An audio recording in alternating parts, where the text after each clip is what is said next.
Westminster has seen its share of intense debates, but none can rival the political upheaval triggered by Liz Truss. In a dramatic and unprecedented turn of events, the former Prime Minister unleashed a torrent of revelations that instantly shattered Keir Starmer's meticulously crafted public persona. This was far more than a typical parliamentary clash. It was a fierce and incisive assault on the authority, integrity, and political agenda of the Labour leader. The revelations from Truss were not merely scandalous. They have the potential to reshape the entire British political landscape, leaving Starmer and his party in a state of turmoil as they grapple with the fallout. Let's delve into this story and uncover what truly transpired. Well, it's economic self-harm. It's unilateral economic disarmament.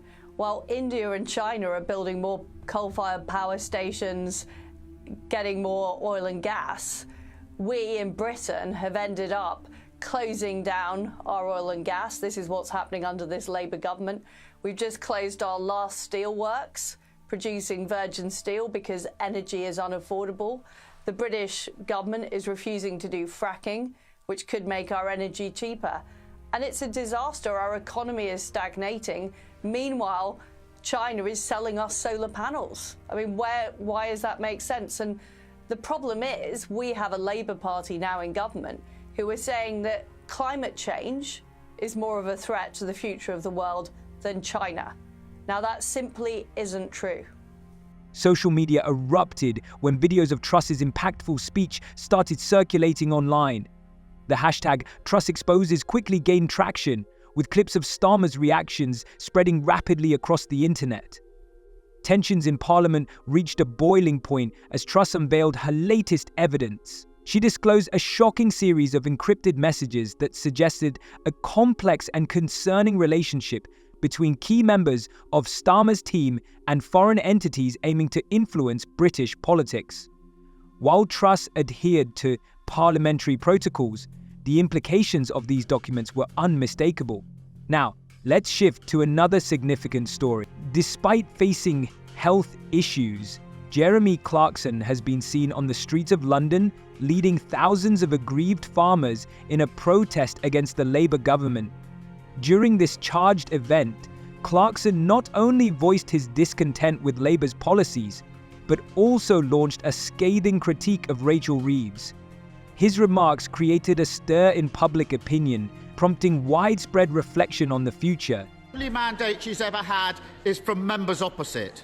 It was a mandate built on fantasy economics, and it ended in disaster. The country's got nothing to show for it except the destruction of the economy and the implosion of the Tory party. I've got the list here. 45p tax cut, gone. Corporation tax cut, gone. 20p tax cut, gone. 2-year energy freeze, gone. Tax-free shopping, gone. Economic credibility, gone. Tensions in the House of Commons escalated dramatically when former Prime Minister Liz Truss rose from her seat and directed a fierce glare at Keir Starmer, plunging the previously boisterous chamber into an eerie silence. The political climate in Westminster had been intensifying for weeks, resembling the calm before a storm, but no one anticipated that an explosive confrontation would unfold that could potentially upend the balance of power. During her brief 45 days as Prime Minister, she gathered information that she claims could revolutionize British politics. Today marked the moment she chose to put all her cards on the table. They're all gone, so why is she still here?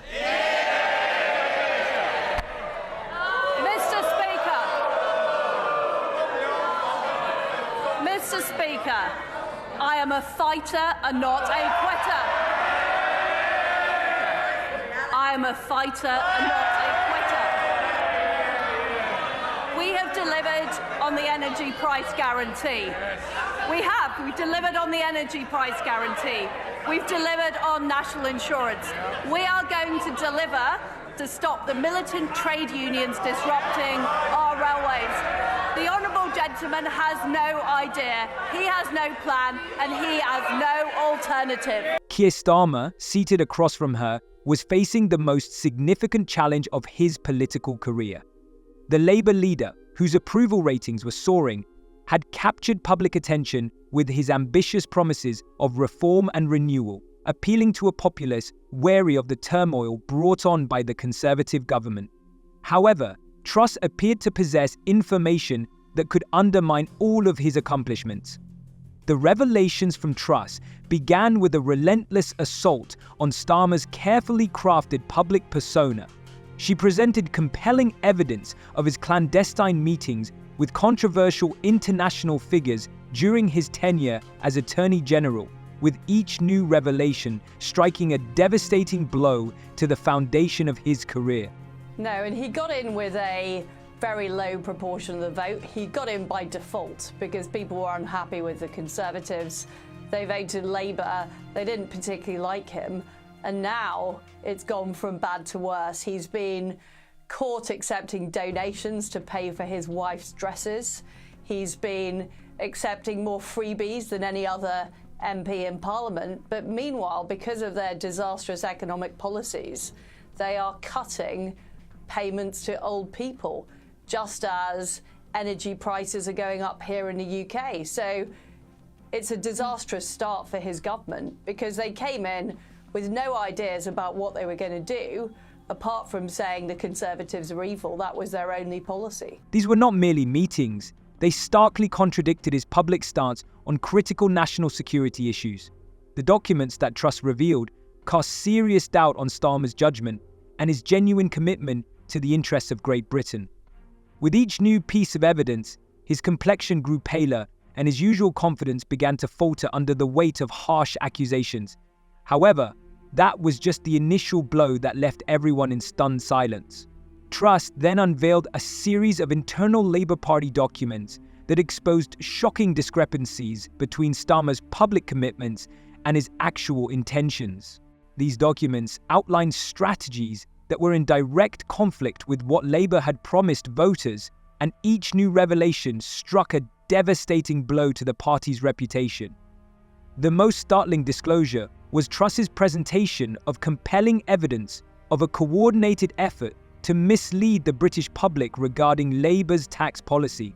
She showcased internal documents that confirmed Starmer's team had intentionally crafted a distorted narrative to secure votes, meticulously concealing their true objectives. These meticulously prepared documents, complete with dates, signatures, and detailed strategic notes, left no room for rebuttal. Okay, so, as we all know, everyone down there, you know a tractor. £200,000 for a medium-sized one. A combine, £500,000. All the equipment costs a fortune. And if you try to price what you're selling to accommodate that, there's just a lot of moaning. You get people saying, well, I shouldn't pay that. I can get a chicken from abroad. Yeah, you can. But it's so full of chlorine, it tastes like a swimming pool with a beak. And then you've got the environmentalists endlessly shouting at you, oh, your cows, they're altering the composition of the gases in the upper atmosphere, and your fertilizers ruining the trouty freshness of our streams and rivers. And I know sometimes you just think, well, what's the point? We're just trying to make breakfast, lunch and dinner, and it's just this endless whinging and there's no money in it. Rachel Reeves' stance on inheritance tax for farmers has sparked significant controversy and protests, particularly from the farming community. Despite the backlash, she remains firm in her position, arguing that the tax changes are necessary to fund public services like the NHS. Critics, including farmers, contend that these changes could jeopardize family farms and threaten food security. The Chancellor is reportedly resolute in maintaining the policy, even as some Labour MPs and ministers express concerns about the political repercussions of the protests. What are your thoughts on Clarkson's criticism? I want you to share your opinions in the comments. Your opinion is valuable. Yes.